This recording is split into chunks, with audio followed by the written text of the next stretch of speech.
बहुत सारी संभावनाएं हैं। बहुत सारी संभावनाओं में सबसे खतरनाक संभावनाएं हैं हेड इंजरीज की, जो धीरे धीरे मैनिफेस्ट होंगी। मतलब नमस्कार, आपने सवाल किया road traffic accidents and head injuries. Well, ऐसा कई बार होता है कि रोड ट्रैफिक एक्सीडेंट होता है, उस समय की गर्मजोशी में हम खड़े हो जाते हैं, कपड़े झाड़ करके वापस घर भी चले जाते हैं और फिर कुछ देर बाद देखते हैं कि यहाँ सूजन आई, वहां सूजन आई, सरदर्द होना शुरू हुआ, उल्टियां हुई। बहुत सारी संभावनाएं हैं। बहुत सारी संभावनाओं में सबसे खतरनाक संभावनाएं हैं हेड इंजरीज की, जो धीरे धीरे मैनिफेस्ट होंगी। मतलब कुछ वक्त बाद दिमाग में वो ब्लड क्लॉट या खून का रिसाव बढ़ेगा और दबाव करेगा, तब आपको क्या सिम्टम्स आएंगे? आपको सरदर्द हो सकता है, उल्टियां हो सकती हैं बिना रेचिंग के, मतलब बिना कोशिश किए बहुत तेजी से उल्टियां होने लग जाए, चक्कर आ सकता है, नाक या कान से खून अगर आया हो तो इस बात का आपको विशेष ध्यान देना है कि हेड इंजरी की संभावना है। आगे चलते हैं। कुछ फ्रैक्चर्स ऐसे हो सकते हैं जो हेयरलाइन फ्रैक्चर्स रहे हों या स्मॉल बोन फ्रैक्चर्स रहे हों, यानी कि कलाई की छोटी हड्डियों में हो सकते हैं, कलाई की जो हड्डियों के आखिरी सिरे होते हैं रेडियस एल्ना के, वहां पे हो सकते हैं, एंकल रीजन में ऐसे फ्रैक्चर्स हो सकते हैं जिन पे आप चल तो सकते हैं, फुट की स्मॉल बोन्स के फ्रैक्चर हो सकते हैं जिन पे आप चल सकते हैं, लेकिन कुछ वक्त बाद जब वो डिस्प्लेस होंगे तो बहुत तकलीफ देंगे। तो मेरा सजेशन ये है कि अगर एक्सीडेंट होता है और जरा सी भी तकलीफ लगती है, और ये जो हेड इंजरी के मैंने आपको रेड फ्लैग साइंस बताया, ऐसा कुछ होता है तो तुरंत हॉस्पिटल जाकर के उनकी सलाह लें। ऑफ कोर्स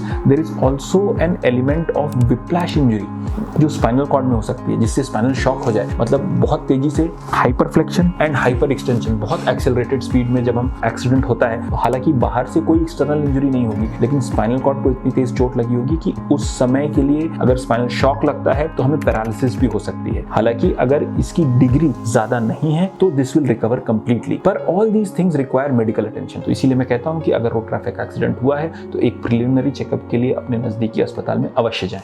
रायपुर का हेल्थ कैपिटल हॉराइजन हॉस्पिटल।